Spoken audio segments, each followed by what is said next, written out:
Bonjour à tous, je suis très contente de vous retrouver aujourd'hui pour une nouvelle vidéo et je compte dans cette vidéo vous proposer mon bilan de l'année 2022 ainsi qu'un tout nouveau book haul des cadeaux de Noël que j'ai reçus et des livres que je me suis achetés récemment. Je vous laisse avec la suite.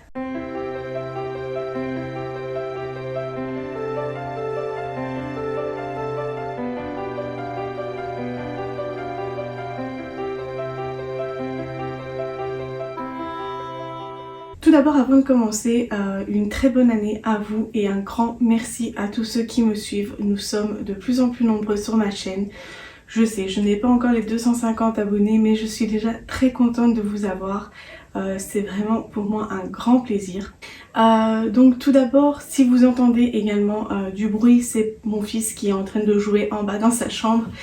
Il joue avec ses voitures, donc c'est pour ça. Si vous entendez du bruit, ne vous inquiétez pas, c'est mon fils qui est en bas dans sa chambre.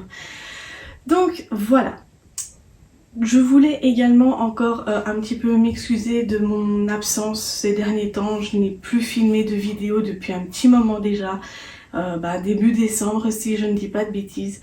Mais cette fin d'année a été quand même un petit peu dure. Personnellement, voilà, certains problèmes, de nouveau mes migraines et tout ça. Donc j'en ai eu de nouveau une qui m'a terrassée pendant plus d'une semaine. Donc c'est vrai que ce n'était pas évident pour moi à cette période-là. J'ai eu donc, voilà, j'ai des rendez-vous par-ci par-là. J'ai là pour le moment, demain ma fille elle commence l'école.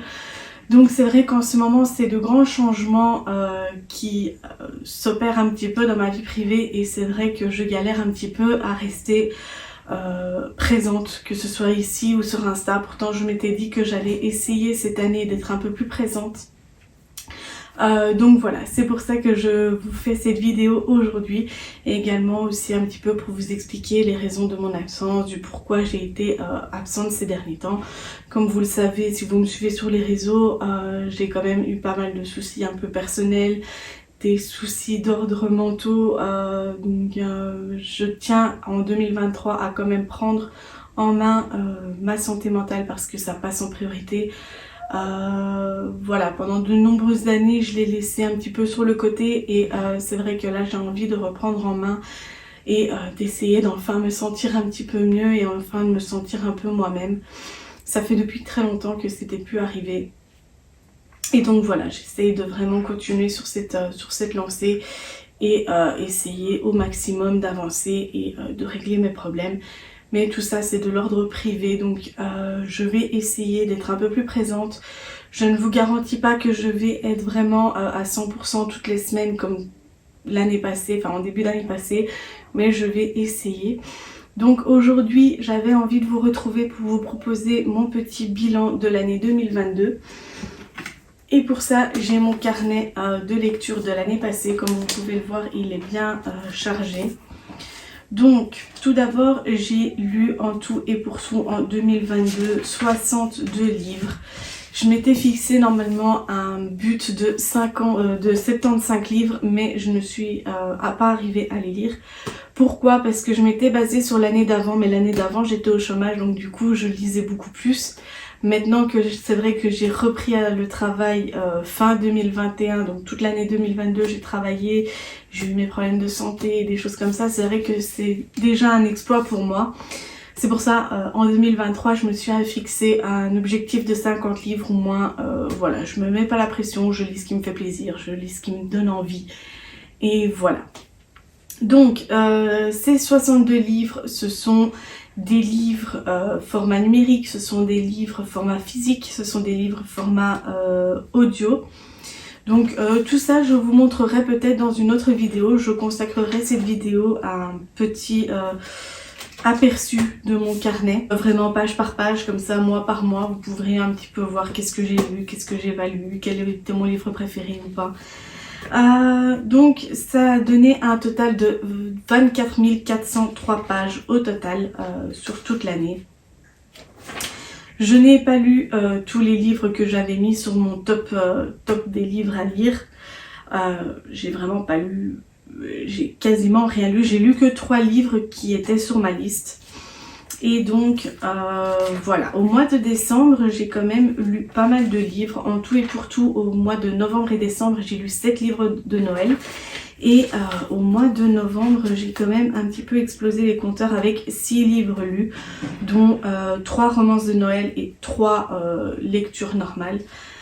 Mais ça, je pense que je reviendrai un petit peu dans un petit update lecture que je vous prépare en ce moment. C'est un petit update lecture que je n'ai plus fait depuis un petit moment déjà. Donc voilà, oui, je pense que c'est un petit peu tout. Je vais également essayer de préparer une vidéo avec mes déceptions et mes coups de cœur de l'année 2022 parce que je pense que ce sera une vidéo qui aura, comment dire... Non, je pense que ça, je vais pas en faire une vidéo parce que je n'ai pas vraiment énormément de choses à dire pour une seule vidéo. Donc je pense que je ne ferai plutôt un petit short que je mettrai sur YouTube justement avec mes gros coups de cœur et mes déceptions de l'année 2022. Comme ça change un petit peu le format et je ne consacre pas une vidéo complète pour vous reparler de livres que je vous avais déjà parlé au cours de l'année. Voilà, je pense que j'ai un petit peu tout dit. Ça, c'était un petit peu mon récapitulatif de 2022. Je suis bien contente qu'elle se termine, un petit peu comme toutes les années d'ailleurs. Et je suis contente que cette nouvelle année commence. Maintenant, je ne vous dis pas dans quel état je serai demain quand je vais déposer ma fille au matin parce que c'est ma dernière, il y aura plus de petites après, enfin il y aura plus d'enfants après. Et c'est vrai que c'est très dur de se dire qu'on va plus repasser par là, qu'on ne va plus voir les premiers pas, les premiers sourires et des choses comme ça. Donc c'est vrai que émotionnellement c'est quand même assez compliqué.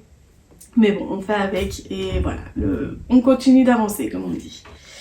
Ensuite, je vais enchaîner avec le book haul et j'ai 14 livres à vous proposer dans cette vidéo aujourd'hui.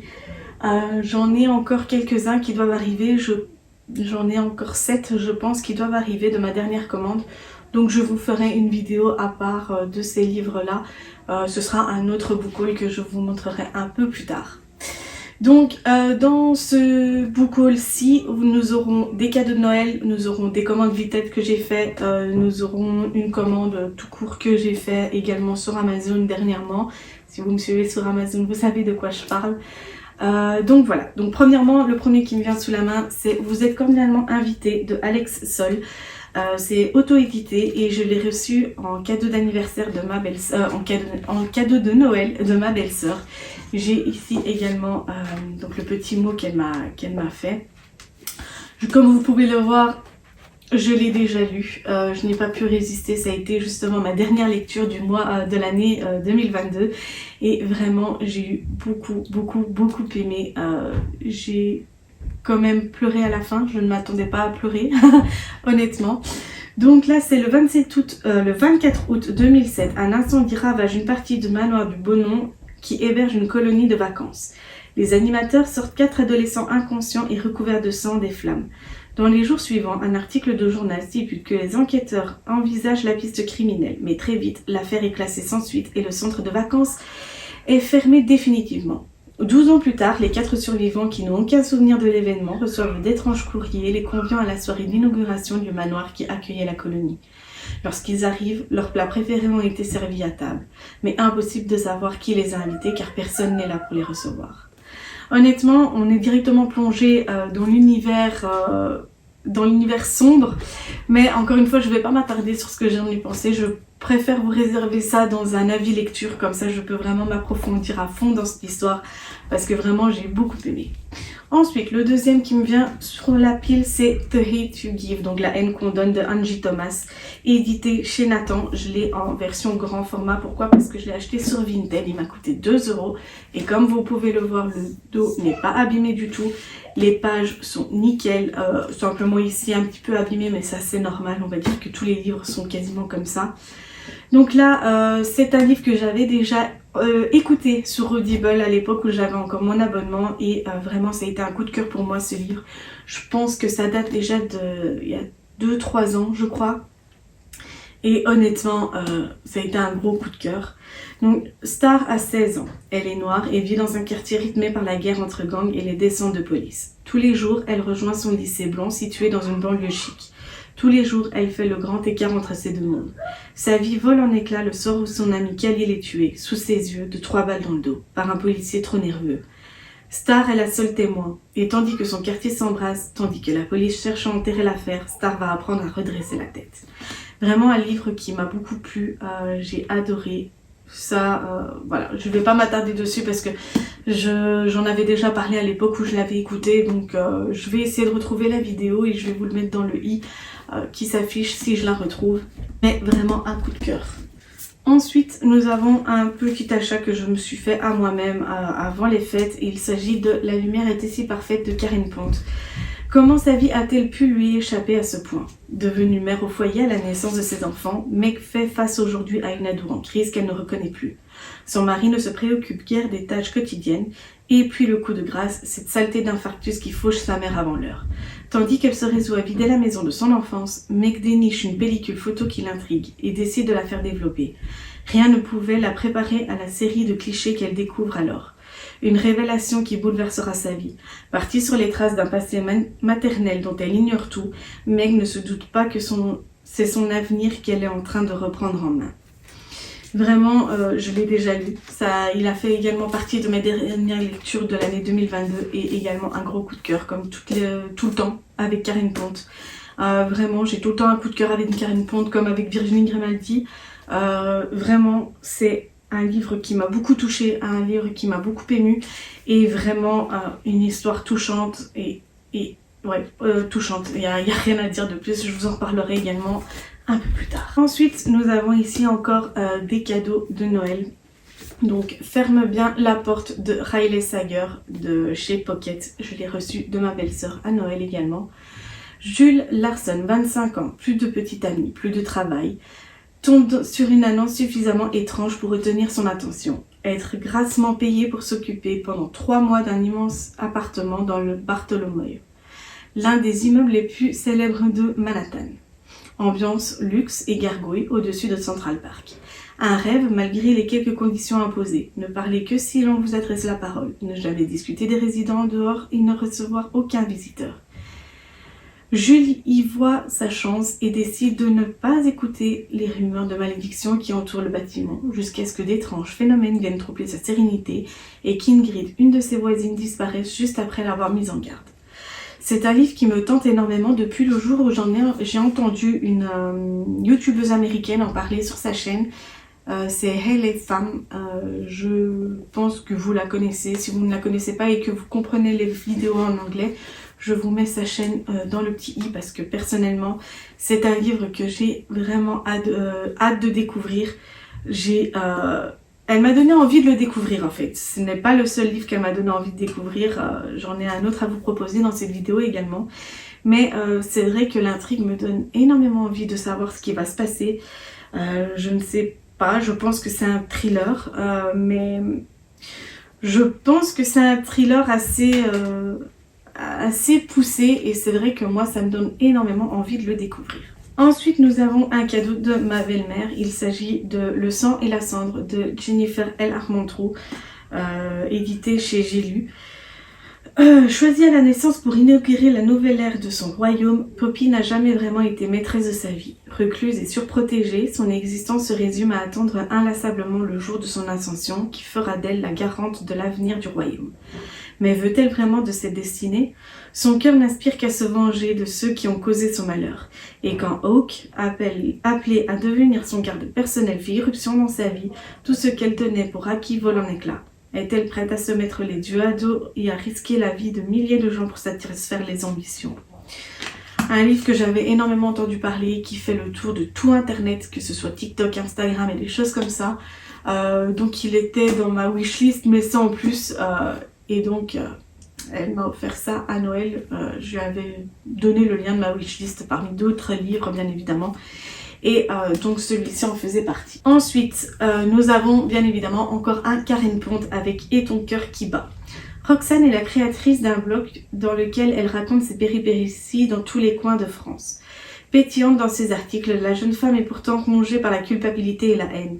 Alors qu'elle doit trouver un nouveau sujet, elle dépose ses valises dans un hôtel un peu particulier, au meilleur ami de l'homme. Vous trouverez devant chaque chambre un petit chien abandonné que vous pourrez adopter ou non en partant. Mais dans cet hôtel, il y a également des personnes sages qui, malgré la cruauté du destin, se consolent grâce au petit bonheur de la vie et apprendront peut-être à Roxane à trouver la force d'affronter le lendemain. Un livre plein d'ambition, vraiment ça donne énormément envie. En plus de ça, la couverture elle est quand même assez kiki.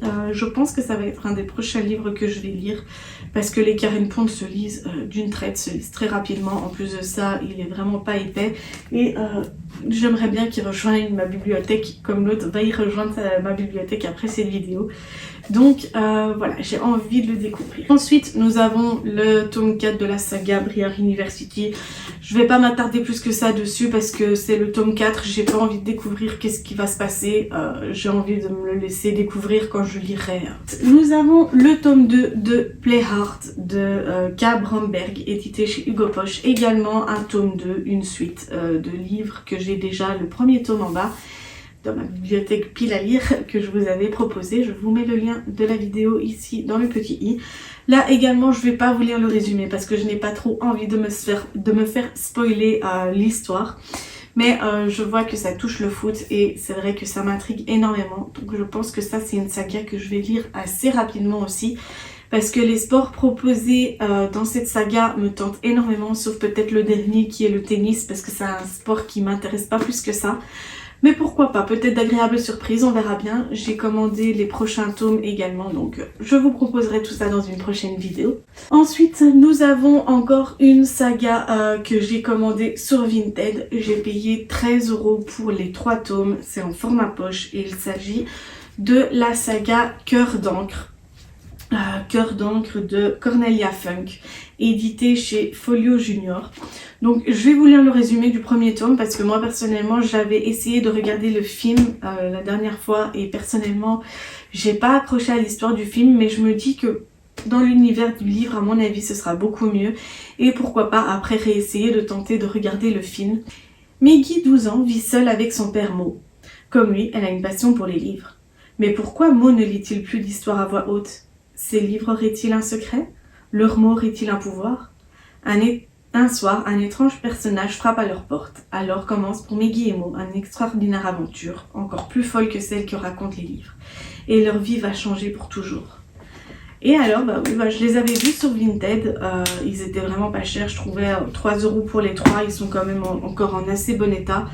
Et je me dis voilà, même si c'est une lecture jeunesse, je me dis en plus de ça, ça va se lire assez vite parce que les écritures sont quand même assez grandes. Et je me dis aussi également pourquoi pas plus tard, si mes enfants sont dans la lecture comme moi, pourquoi pas leur faire découvrir encore une saga en plus qui pourrait leur plaire. Et alors, il en reste encore 3. Il s'agit du Chant d'Achille de Madeline Miller. Celui-là me tente depuis la toute première fois que je l'ai vu passer sur les réseaux. Tout le monde en dit que du bien. J'en ai vu quelques-uns qui n'étaient pas très bons, donc c'est vrai que je me dis pourquoi pas me faire mon propre avis. Donc c'est un livre qui est également édité chez Pocket et donc c'est vrai qu'il me tente énormément. Ce ne sont encore que des enfants. Patrocle est aussi chétif et maladroit qu'Achille est solaire. Puissant, promis à la victoire, à la gloire des immortels. Mais grandissant côte à côte, un lien se tisse entre ces deux êtres si dissemblables. Quant à l'appel du roi Agamemnon, les jeunes princes se joignent au siège de Troie. La sagesse de l'un et la colère de l'autre pourraient bien faire dévier le cours de la guerre, au risque de faire mentir l'Olympe et ses oracles. Vraiment un livre qui me tente. Il me tente vraiment beaucoup. J'ai entendu beaucoup de choses positives, tout comme j'ai entendu des choses négatives. Et c'est vrai que j'ai envie, dans des moments comme ça, de me faire ma propre idée sur le livre en question. Et voilà, pourquoi pas le découvrir également et ce que j'en pense. Et ensuite, les deux derniers, nous avons ici le tome 7 et 8 de la chronique des Bridgerton. Je n'ai pas encore commencé la saga, mais j'avais envie de terminer la collection des livres. Il m'en reste encore un seul tome à acheter après celui-là et j'ai fini et je pourrai enfin lire le premier tome. Donc voilà, encore une fois, je ne vais pas vous lire le résumé parce que je n'ai pas envie de me faire spoiler parce que je ne connais pas du tout l'univers des Bridgerton. Donc voilà, j'ai envie de garder un petit peu de mystère. Et alors, pour terminer, il s'agit de Better Than the Movies de Lynn Painter. Ça, c'est le deuxième livre que j'ai voulu absolument découvrir grâce à Elle les femmes. Là c'est parce que ça fait allez, ça parle de livres et désolé mais sur la couverture on peut voir le classique de Dirty Dancing. Nous pouvons voir, si je ne dis pas de bêtises ici, c'est Bridget Jones. Là je ne sais plus c'est quel film mais je vois très bien de quoi c'est. Et alors ici nous avons également The Notebook. Par contre là au-dessus je ne vois pas trop ce que c'est. Peut-être Love Actually mais je suis pas sûre. Et donc ça c'est une histoire de romance et ça parle de livres de comédie romantique que nous connaissons toutes et tous. Et j'avais envie de le découvrir. Bon, ça c'est une version originale, donc je vais vous épargner vos pauvres oreilles de saigner en vous lisant le quatrième de couverture. Je vous laisserai la description si vous voulez du livre dans la barre d'infos, comme ça si vous êtes intéressé ou si vous voulez faire un copier-coller et sur Google Traduction pour voir de quoi ça parle. N'hésitez pas, mais j'avais envie de le découvrir. En plus de ça, la couverture est assez chouette, j'aime bien moi personnellement, et en plus de ça, j'adore le dos. Donc voilà, moi ici dans la bibliothèque, j'ai un petit peu de toutes les langues, j'ai du français, du néerlandais, de l'anglais. Donc personnellement, ça me dérange pas plus que ça d'avoir des livres mélangés les uns aux autres, que ce soit dans une langue ou dans une autre. Ça ne me dérange pas plus que ça. Moi je sais quelle est la langue de ce livre. Donc voilà, ça me dérange pas plus que ça. En plus de ça, ça remplit ma bibliothèque, donc pourquoi pas. Voilà les amis, cette vidéo est maintenant terminée. J'espère qu'elle vous aura plu. Moi je commence à avoir un petit peu soif parce que ça fait depuis très longtemps que je parle, j'ai l'impression. Cette vidéo sera un petit peu plus longue que d'habitude. J'essayerai de vous mettre un petit timelapse pour voir, enfin une petite barre de temps pour voir où commence le book haul, où commencent certaines choses. Comme ça, si vous avez envie de passer directement à l'un ou à l'autre, vous pouvez, il n'y aura pas de souci. Donc voilà, j'espère que cette vidéo vous aura plu. Sur ce, bah moi je vous dis à la prochaine pour une nouvelle vidéo. Bisous!